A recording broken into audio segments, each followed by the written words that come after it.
கர்த்தருடைய பரிசுத்த நாமத்திற்கு மகிமை உண்டாவதாக. மீண்டும் இந்த நல்ல நாளில் இந்த 1 பேதுரு 1 அதிகாரம் 13வது வசனத்தை மீண்டும் ஒரு வேத பாடமாக ஆராய்ந்து அறியக்கூடியவர்களாக நாம் இருக்கிறோம். 1 பேதுரு 1 அதிகாரம் 13வது வசனத்தில், ஆகையால் நீங்கள் உங்கள் மனதின் அறையை கட்டிக்கொண்டு, மனதின் அறையை கட்டிக்கொள்ளக்கூடியவர்களாக நாம் இருக்கிறோம்.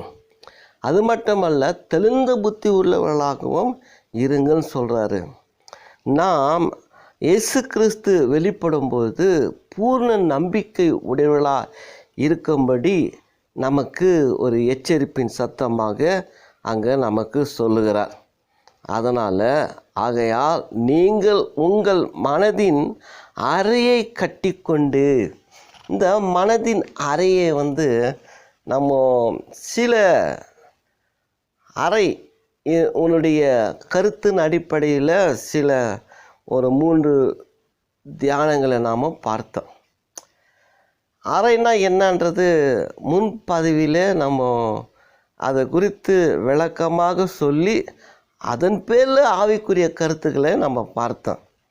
ஆனால் இப்போது வேத வசனத்தின் அடிப்படையில் உன் மனதை நீங்கள் என்ன செய்ய வேண்டும்? அறையினால் கட்டப்பட வேண்டும்.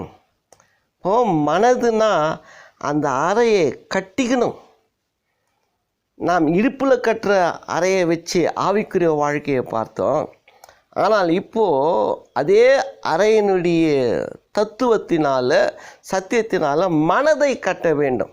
அதுதான் இப்பொழுது முக்கியமான ஒரு கருத்து பகுதியில் நாம் போகிறோம்.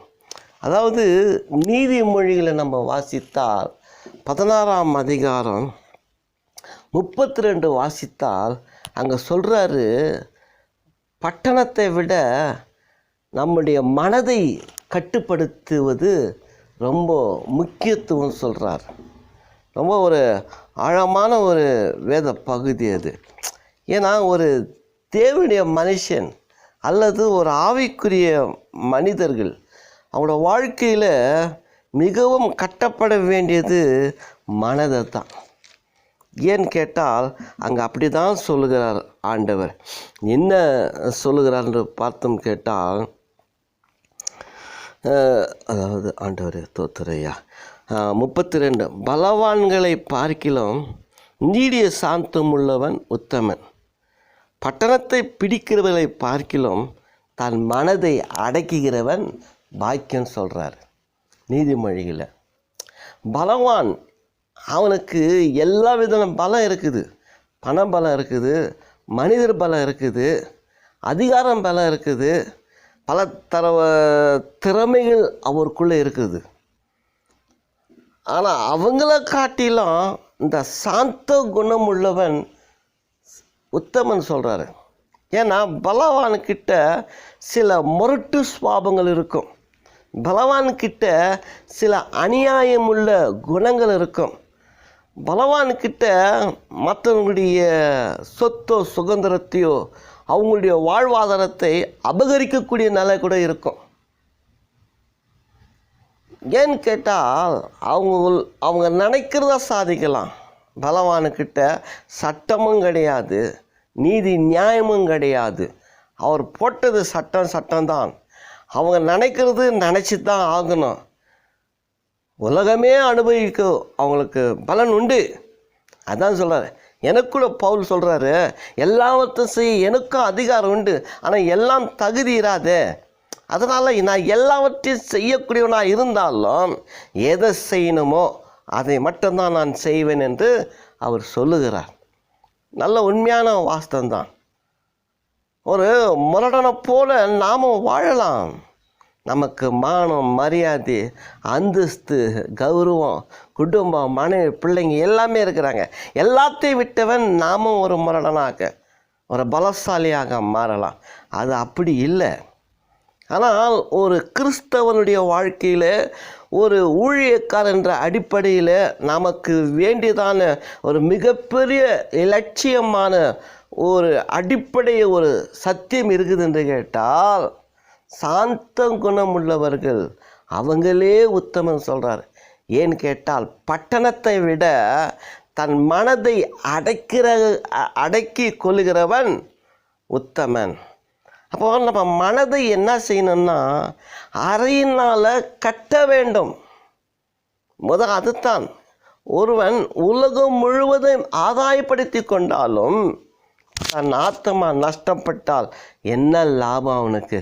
தன் ஆத்மா நஷ்டம் அடையாதபடி இருக்க வேண்டும் என்றால் உலகத்தை ஆளுகை செய்வது அல்லது உலகத்தை அனுபவிப்பது, உலகத்தை தன் கையின் கீழே கொண்டு வருது ஒரு பெரிய பராக்கிரமசாலியாக இருப்பதை விட சாந்தத்தோடு அல்லது தன் மனதை அடக்கி கொள்ளுகிற அந்த அறையினால் கட்டப்படுகிறவன் தான் உத்தமன் என்று இந்த நீதிமொழியில் நமக்கு ரொம்ப தெளிவாய் சொல்லுகிறார். சாந்தனாலே தெரியும், வாய் சேர்த்தவன் புத்தி எல்லாமே இருக்குது. சாந்தன்றது ரொம்ப நீடிய பொறுமை, நீடிய தாழ்மை. சாது மிரண்டால் காடும் கொள்ளாதுன்னு வாங்க. அவனுக்கு அந்த கோபம் வந்துச்சுன்னா அவ்வளோத்தான். ஆனால் அந்த கோபத்தையே அடக்கி ஆளுகை செய்கிற அந்த அறையினால் உன் மனதை கட்டுன்றாரு. மனுஷனுடைய கோபம் தேவனுடைய நீதியை நடப்பிக்க மாட்டாது. அப்போ தேவனுடைய நீதியை நடப்பிக்கிறது தன் மனதை அறையினால் கட்டப்படுவது. அது சாந்தம் என்னும் அந்த கயிறுனாலே, சாந்தம் என்னும் அந்த வெள்ளி கயிறுனாலே, சாந்தம் என்னும் அந்த தங்க கயிறினாலே நம்முடைய அறையை கட்டிக்கொள்ள வேண்டியது. அதாவது சத்தியத்தினால, தேவனுடைய உபதேசத்தினால, தேவனுடைய சுவிசேஷத்தினால, நாம் வாசிக்கப்படுகின்ற வேத சத்தியத்தினாலே அங்கங்கே பறவை போல பறந்து போகிறோம். சத்தியம் இங்கே மீட்டிங், அங்கே மீட்டிங்கு, ரேடியோ மீட்டிங்கு, டிவி மீட்டிங்கில் அதெல்லாம் கேட்குறோமே. அந்த சத்தியத்தினால நம்முடைய உள்ளத்தை அறையினால் கட்ட வேண்டும், கட்டப்பட வேண்டும். கேட்டு அப்படி இப்படி போகிறது அல்ல. நல்ல அருமையாக இருந்துச்சுன்னு சொல்லுவதை காட்டிலும் நம்முடைய வாழ்க்கையில் எதை கடைப்பிடிச்சிருக்கிறோம் அதுதான் நமக்கு அறை என்கின்றதான ஒரு அருமையான கயிறு. பிரியமார்களே, அதில் தான் நாம் கட்டப்பட வேண்டியவர்களாக நாம் இருக்கிறோம். இன்னும் நல்லா தெளிவாய் சொல்ல வேண்டும் என்றால், மத்தேயு 5:2 வாசித்தால், ஆவியிலே எளிமை உள்ளவர்கள் பாக்கியவான்கள். அந்த எளிமை எங்கே வருதுன்னு கேட்டால், அந்த சத்தியத்தினால தன் மனதை அறையினால் கட்டி கொண்டவர்கள். அதுதான் நாங்கள் தெளிவாக நமக்கு சொல்கிறாரு.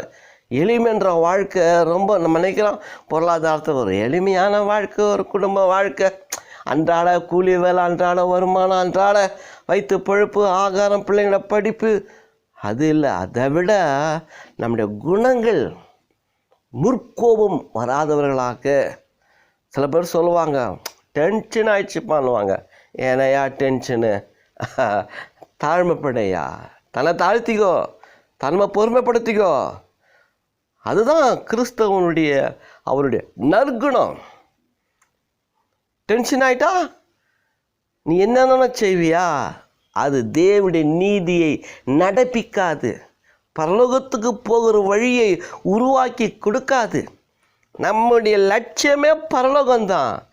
ஆகவே நம்மை நாம் தாழ்மைப்படுத்தி கொள்ள வேண்டும், நம்மை நாம் நிதானிப்படுத்தி கொள்ள வேண்டும், நம்மை நாம் நம்முடைய மனசை அடைக்கிற ஒரு அடிமைத்தனத்துக்குள்ள கட்டுப்படுத்தி கொள்ள வேண்டும். நமக்கு நாமே இப்படித்தான் என் கொள்கை.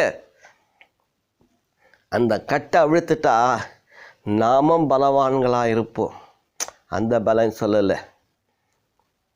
சாந்தம் என்னும் கயிறுகளினாலே வாழ்க்கையினுடைய எளிமை, அதனால் நம்முடைய அறையை கட்டி கொள்வது ரொம்ப அவசியம்.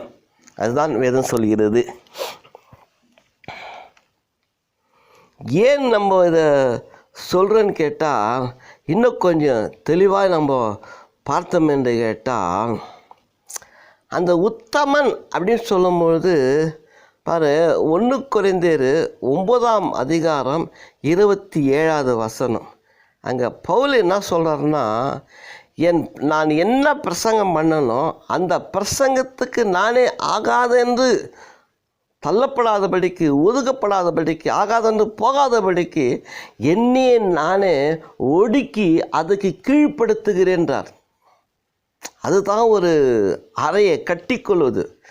ஒரு ஊழியக்காரர் என்ன உபதேசம் பண்ணுறாரோ அதையே என் வாழ்க்கையுடைய அறிநெறிகள் என்று சொல்லி அந்த கட்டப்படுகிற அனுபவம், சத்தியத்தை கேட்கிற அந்த விசுவாசிகள் தன்னோட வாழ்க்கையில் அப்படி தான் நம்ம வாழணும்னு தம் இருதயத்தில் தீர்மானம் பண்ணுகிற அந்த அறையின் கட்டினால் கட்டப்பட்டவர்களாக இருப்பது தான் ரொம்ப மிகவும் அவசியமான பிரியமானங்களே. இதில் இன்னும் சொல்லப்போனால் அப்போஸ்தலர் 18:17 வாசிக்கப்படும் பொழுது அங்கே என்ன சொல்கிறாருன்னா, சொஸ்தேனே அந்த கிரேக்கர்கள்லாம் அவனை பிடிச்சி வேதப்பாளர் முன்னால் அடின்னு அடிக்கிறாங்க. ஆனால் அதை பார்த்து கொண்ட அந்த கலியோன்னு அது ஒன்றும் கவலைப்படாமல் போயிடுறான்.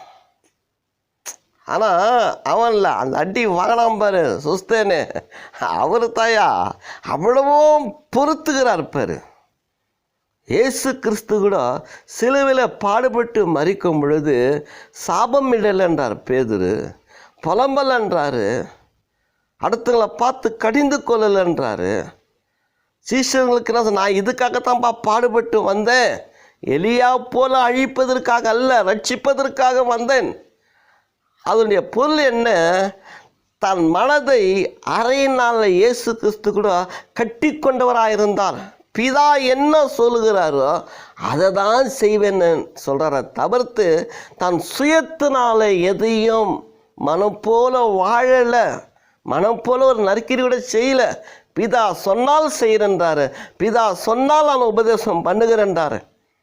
ஏன்னா அந்த பிதாவினுடைய சத்தியத்தில், பரலோகத்தில் இருக்கிறதை அதை அறிந்து புரிந்து பார்த்து இந்த பூலோகத்தில் அவர் என்ன செய்தார், பிறந்து வந்தாருன்னு ஒரு அருமையான ஒரு ஊழியக்காரர் இந்த ஓய்வு நாளில் அவர் பிரசங்கம் பண்ணார். யாரும் இல்லை, எங்களுடைய தலைமை போதகர் ரெவரண்ட் காட்பர்ட் ஜான் அவர் சொன்ன இந்த குறிப்பு.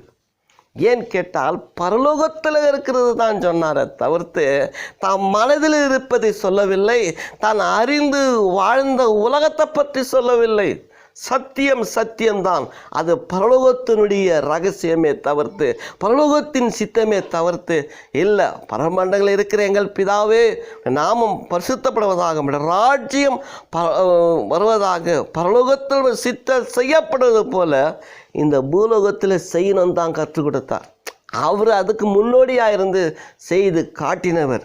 அதனால தான் இந்த இடத்துல நமக்கு அவர் சொல்லுகிறார் பிரியமானவர்களே. இன்னும் ஒன்று சொல்லப்போனால்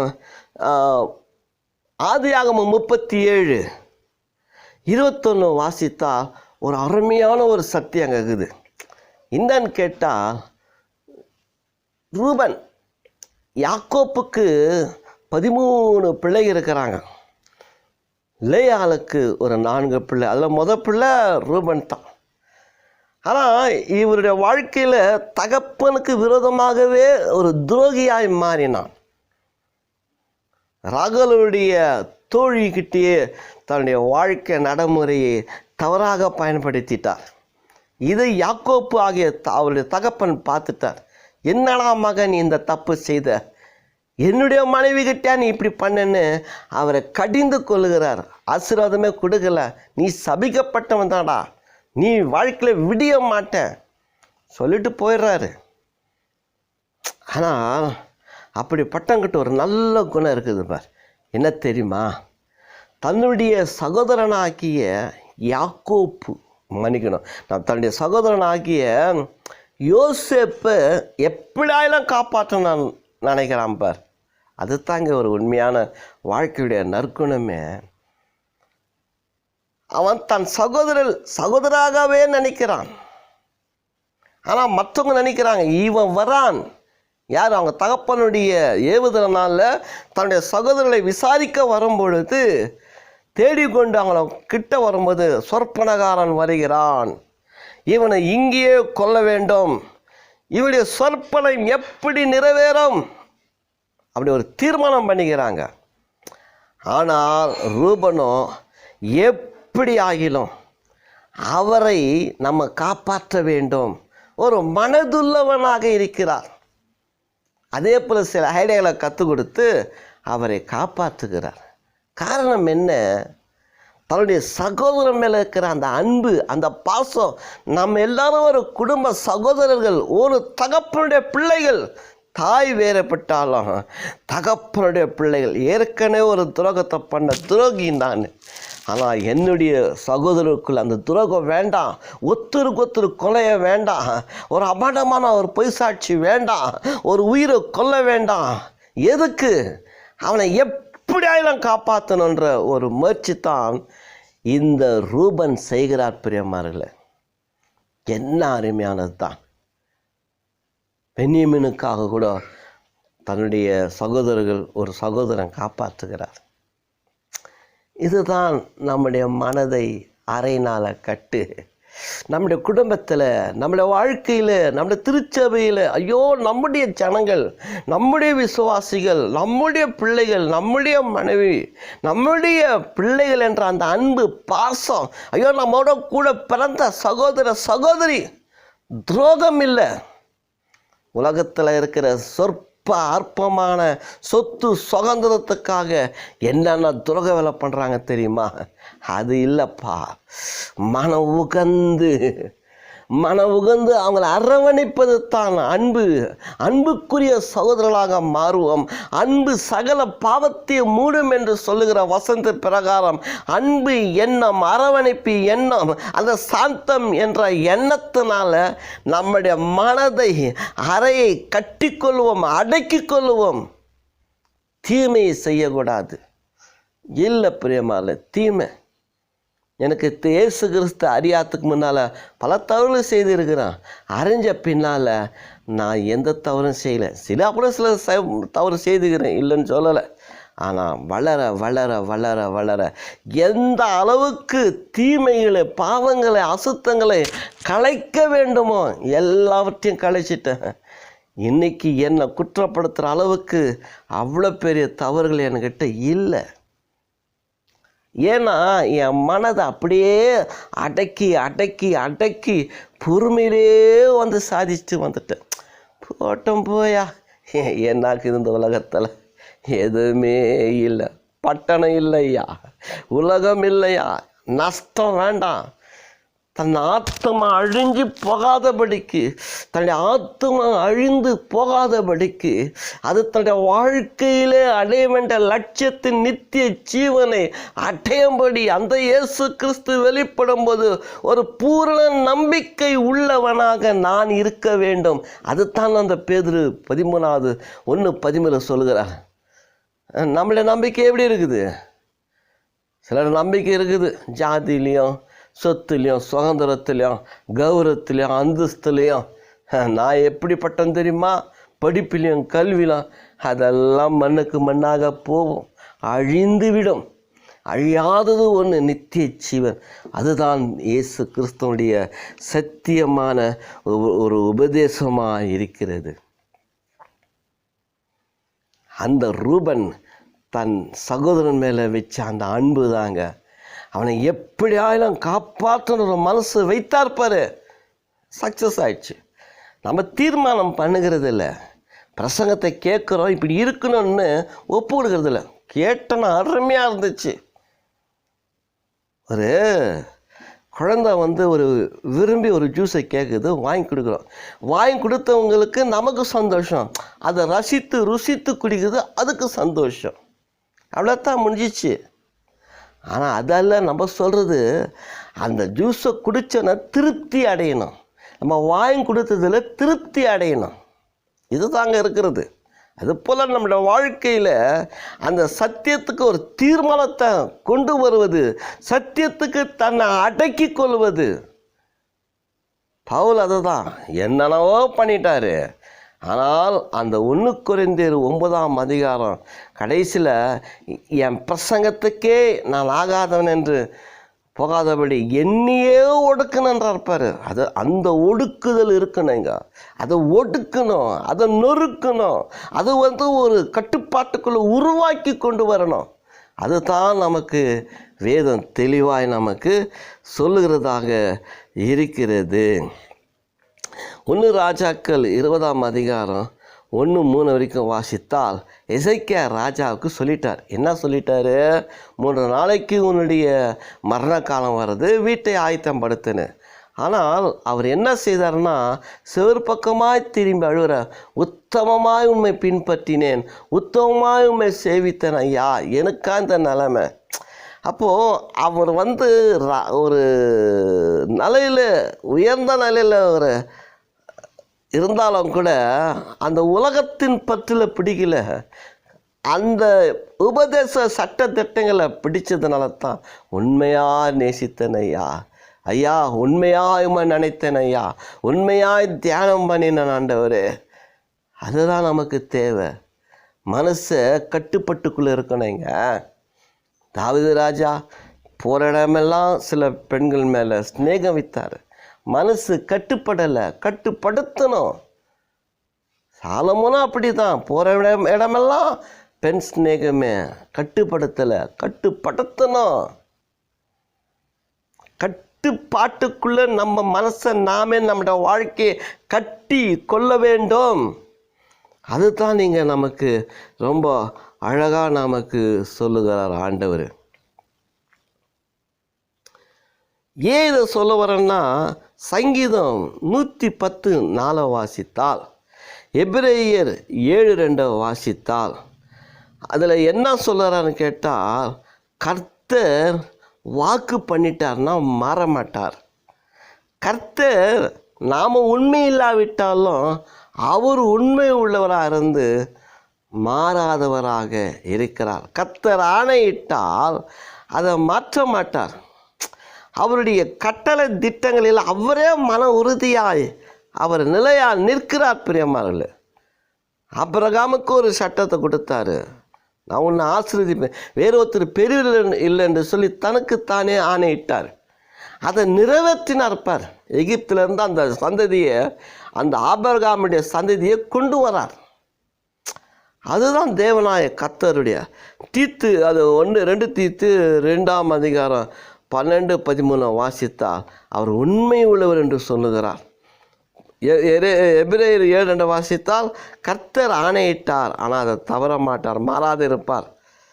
சங்கீதம் 110:4 அதுதான் சொல்லுகிறது. தீத்து வாசித்தால்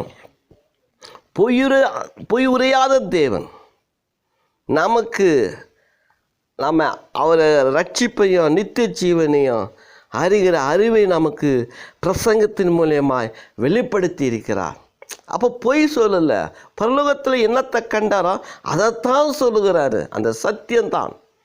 ஆகவே ஆண்டவர் மாறாதவர். அப்படி நம்ம பார்க்கப்படும் பொழுது நம்முடைய மனது எப்படி இருக்கணும் என்று கேட்டால் இப்படி தான் இருக்க வேண்டும். சங்கீதம் 15:1 வாசித்தால் ஆணையிட்டாலும் தவற மாட்டார் என்றார். தவற மாட்டார், சொன்னதை செய்தே வாசிப்பார். ஆனால் சங்கீதம் 24:1 நம்ம வாசித்தோம்னால் உண்மை உள்ளவர்களாக, கபடி இல்லாதவர்களாக, சூது உள்ளவர்களாக இருக்கக்கூடாது. சூது இல்லாதவர்களாக இருக்க வேண்டும். தனக்கு நஷ்டம் வந்தாலும் தன்னுடைய அந்த ஆணையை நம்ம நிறைவேற்ற வேண்டும். பிறருடைய நலனை தான் பார்க்கணும். ரூபன் தன்னுடைய சகோதரன் அவனுடைய நிலைமை தான் பார்த்தாரு. கூட்டாளிகளை சேர்ந்து அவனும் களவாளியாய் போகாதபடிக்கு நம்முடைய சகோதரன் காப்பாற்றணும்னு நினைக்கிறார் பாருங்க. அதுதாங்க இருக்குது பிரியமானவர்களே. யாக்கோப்பு 3:2 வாசித்தால் சொல் தவறாதவன் பூரண புருஷனுடையவனாக இருக்கிறான். அப்படின்னா நம்மளோட வாயில் பொய்யே வரக்கூடாது. எந்த பொய் பித்தலாட்டம் இருக்கக்கூடாது. கபட சூது வஞ்சகத்தன்மை இருக்கக்கூடாது. கர்த்தருடைய பருவத்தில் யார் ஏறுவான்? கர்த்தருடைய சன்னிதானத்தில் யார் நிலை நிற்பான்? நீங்களும் நானும் தான் நிலை நிற்கணும். நீங்களும் நானும் தான் ஏறி போகணும். காரணம் என்ன? கபடி இல்லாதவர்களாக, சுத்தமுள்ளவர்களாக, இறுதியும் சுத்தமுள்ளவர்களாக இருக்க வேண்டும். ஆனால் இட்டாலும் தவற கொள்ளாது. நம்முடைய வாழ்க்கையில் வஞ்சகத்தன்மை, கபடு சூது தன்மை இருக்கவே கூடாது. ஒரு கிறிஸ்தவனுடைய வாழ்க்கையில் யாராக இருந்தாலும், எந்த நிலையில் இருந்தாலும் அந்த சூதுன்ற வஞ்சகத்தன்மை இருக்கவே கூடாது. யூதாசு இயேசு கிறிஸ்துவோட கூட வாழ்ந்தவன், ஆனால் அவருக்கே துரோகம் பண்ணி முத்தத்தினால் காட்டி கொடுத்தான். இன்னைக்கு ரொம்ப பேர் அப்படி தான் இருக்கிறாங்க. கிறிஸ்தவ வாழ்க்கையில் மெரிக்கக்கூடியவர்களாக இருக்கிறாங்க. கிறிஸ்தவங்க வாழ்க்கையில் ஜாதி என்னும் கொடுமையில் மெரிக்கிறாங்க, பணத்தினால் மெரிக்கிறாங்க, பொருளாதாரத்தினால் மெரிக்கிறாங்க, அவன் படிப்பறிவு இல்லாதனால மெரிக்கிறாங்க, அற்பமாய் பார்ப்பது இருப்பதனால மெரிக்கக்கூடியவர்களாக இருக்கிறாங்க. உதவி ஒத்தாசைகளை செய்யறதுக்கு மனமே இல்லை. ஆகவே நம்முடைய கிறிஸ்தவ வாழ்க்கையில் நம்முடைய மனதை அறையினால் கட்டிக்கொள்வது ரொம்ப அவசியமானதாக இருக்கிறது பிரியமானவர்களே. அதுதான் நமக்கு தெளிவாய் சொல்லுகிறார். யாக்கோப்பு 3:2 வாசித்தால் அதில் அப்படியே சொல்கிறாரு, அது என்னன்றாரு, தன்னுடைய வாயை கடிவாளத்தினால் கட்டப்பட வேண்டும். நம்மளுடைய வாழ்க்கை அந்த பலவான்னு நம்முடைய வாழ்க்கையெல்லாம் பார்த்தோம்னா, அதாவது ஒரு அடக்க முடியாத ஒரு குதிரை நம்முடைய வாழ்க்கையில். நான் ஒரு நெருப்புக்கு சமம். காட்டுத்தையே கொளுத்துதுன்னா ஒரு சின்ன நெருப்பு நாவானது நம்முடைய வாழ்க்கையில் இல்லை, எல்லா சர்வ வாழ்க்கையும் கெடுத்து நாசம் பண்ணிடும். நம்மளோட நாவின் கீழே விஷத்தன்மை இருக்குது, அதிகாரத்தில் விஷத்தன்மை இருக்கிறது. அப்போது இந்த குதிரையை அடக்க முடியாது. ஒரு கப்பலை அடக்கணும்னு சின்ன சுக்கானு அடக்கிடலாம், நம்ம யாராலும் அடக்க முடியாது. நம்ம நாக்க அடக்க முடியாது. அதனால தான் சொல்கிறாரு, அந்த குதிரைக்கு கடிவாளம் போட்டு கணுக்கு கலிக்கம் போட்டோம்னா அந்த குதிரை அடக்கி ஆளுகை செய்ய முடியும். 2 வேணும். அதே போல தான் நம்முடைய இருதயத்தில் அந்த அறையினால் கட்டினால், நம்முடைய இருதயத்தை ஒடுக்கினால், நம்முடைய இருதயத்தில் இருக்கிற இச்சைகளை, ஆசை பாசங்களை நாம் அதை வெறுத்தால், இந்த உலகத்தின் சிநேகம் எல்லாம் இந்த இருதயத்தை விட்டு அகற்றி போட்டால், தன்னையே தானே வெறுக்கக்கூடிய அந்த வெறுப்பு உணர்வினால் தன்னுடைய சிலுவை எடுத்துக்கொண்டு கிறிஸ்துவை பின்பற்றக்கூடிய ஒரு உணர்வுள்ள இருதயம் உள்ளவர்களாக நாம் மாறப்படும் பொழுது நம்முடைய இருதயம், நம்முடைய மனது அறையினால் கட்டப்பட்டதாக இருக்கிறது. யாராலையும் அசைக்க முடியாது, யாராலையும் அசைக்க முடியாது. ஒரு நிலையான ஒரு கிறிஸ்துவ வாழ்க்கை வாழ முடியும், ஒரு நிலையான ஒரு சாட்சியுள்ள வாழ்க்கை வாழ முடியும், ஒரு நிலையான ஒரு முன்மாதிரியான ஒரு கிறிஸ்தவர்களாக வாழ முடியும். அதுதான் தான் பேதுரு சொல்லுகிறார், உன் மனதின் அறையினால் கட்டு. இன்னைக்கு கட்டியே போடணும் நமக்கு. ஏன்னா அங்கே தான் இருக்கிறது. கழுதையை கட்டுவாங்க, குதிரையும் கட்டுவாங்க. ஆனால் கழுதை கட்டி அவிழ்த்தாலாம் அது சொன்ன பேச்சு கேட்கும், குதிரைலாம் கேட்காது. கடிவாளத்தில் வாயில் போட்டால் தான் அந்த இரும்பு, குச்சை போட்டால் கயிறை போட்டால் அது மென்று துப்பிடும். இரும்பு போட்டுச்சுன்னா அவ்வளோத்தான், நம்ம மாட்டிக்கணும்னு நினைப்போம். ஆனால் அப்படி எப்படின்னா போகும் இல்லையா, கலிக்கம் போடுவான். இது போட்டான்னா அது எது தெரியுது அதுக்கு தான் நோக்கி ஓடும். இது இல்லைன்னா எல்லாமே திரும்ப எப்படின்னா ஓடிடும், திசை மாறி ஓடும், ஆர்ப்பாட்டமாக ஓடும். ஆனால் நம்முடைய கட்டுப்பாட்டுக்கு வராது. அது சர்க்கஸ்காரன் ரொம்ப மதிக்கணும். நம்ம எப்பேற்பட்ட கொடிய மிருகத்தையெல்லாம் கொண்டு வந்து தன்னுடைய கட்டுப்பாட்டுக்குள்ளே கொண்டு வந்து அதை அடக்கி ஆளுகை செய்கிறான் என்று கேட்டால், நம்முடைய மனது கூட அப்படி தான் நாம் இருக்கணும். ஏன்னா உன்னுடைய இருதயம் மகா திருக்குழுது கேடுள்ளதமாக இருக்குதுன்னு அந்த எரேமியா சொல்கிறாரு. மகா கேடுள்ளது, தீங்கு நிறைந்தது, அடுத்தவங்களை ரொம்ப கேவலமாக அற்பமாக நினைக்கக்கூடியது, துடிஞ்சு துரோகத்தை செய்யக்கூடியது இருதயம், கேடு உள்ள இருதயம். இதை சுத்தமாக்கணும்னா அறையை அந்த மனதில் கட்டப்பட வேண்டும். கட்டப்பட்டால் பரிசுத்தமாக வாழ முடியும். அதனால தான் இந்த பேதுரு 1:13 சொல்கிறாரு, ஆகையால் உன் மனதின் அறையினால கட்டுனாரு. ஒரு தீர்மானத்தோடு வாழும், சத்தியத்தில் நடப்போம், சாட்சியாக இருப்போம், கிறிஸ்துவுக்காக வாழும், தான் சிலுவையை எடுத்து அவரையே பின்பற்றுவோம். வெறுக்கிற இந்த உலகத்தை வெறுக்கக்கூடிய குணங்கள் எல்லாம் நாம் சுதந்திரித்து கொள்ளுவோம். நேசிப்பது அல்ல, கிறிஸ்துவுக்காக நற்கந்தமாக, சபைக்கு ஒரு நல்ல சாட்சியாக, சத்தியத்துக்கு ஒரு நல்ல தூணாக, ஒரு உண்மை உள்ளவர்களாக நாம் இருக்க கற்றுக்கொள்வோம். பவுலா தான் சொல்கிறார், நான் உண்மை உள்ளவன் என்று எண்ணி இந்த ஊழியத்தையே கொடுத்தார் என்று கேட்டார். அதே தான், அந்த உண்மை என்ற உள்ள இருக்கும் பொழுது ரட்சிப்பு எல்லாமே நமக்கு கிடைக்குது.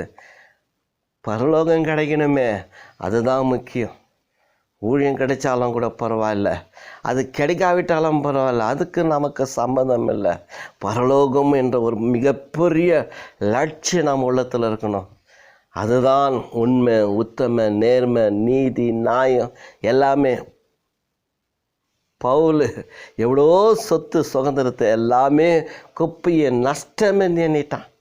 ஏன்னா எப்படி ஆகலாம் அந்த பரலோகத்துக்கு நான் போகணும், மரித்தொழுந்து எழுந்து போகணுன்றார் பார். நமக்கு அந்த விசுவாசம் இருக்குதா? மரணம் பார்த்தாலே பயம், ஹாஸ்பிட்டலில் படுத்தாலே பயம், எதனா ஒன்று வந்துட்டா பயம், துஷ்டங்கிட்ட மாட்டிக்கிட்டோமே பயம். இல்லை, தேவ சமூகத்தில் மரித்தோலிருந்து எழும்ப வேண்டும், நம்முடைய விசுவாசத்தில் எழும்ப வேண்டும். ஒருவேளை இயேசு கிறிஸ்து இன்னைக்கு இந்த உலகத்தில் வருவார் என்று கேட்டால் நம்ம சந்திக்கத்தான் வரணும். அந்த ஆயத்தம் என்ன? அறையினால் நம்ம மனதை கட்டிக்கொள்வோம். கர்த்தர் நம்மை அற்புதமாக ஆசீர்வதித்து நடத்துவாராக. ஆமேன், ஆமேன், ஆமேன்.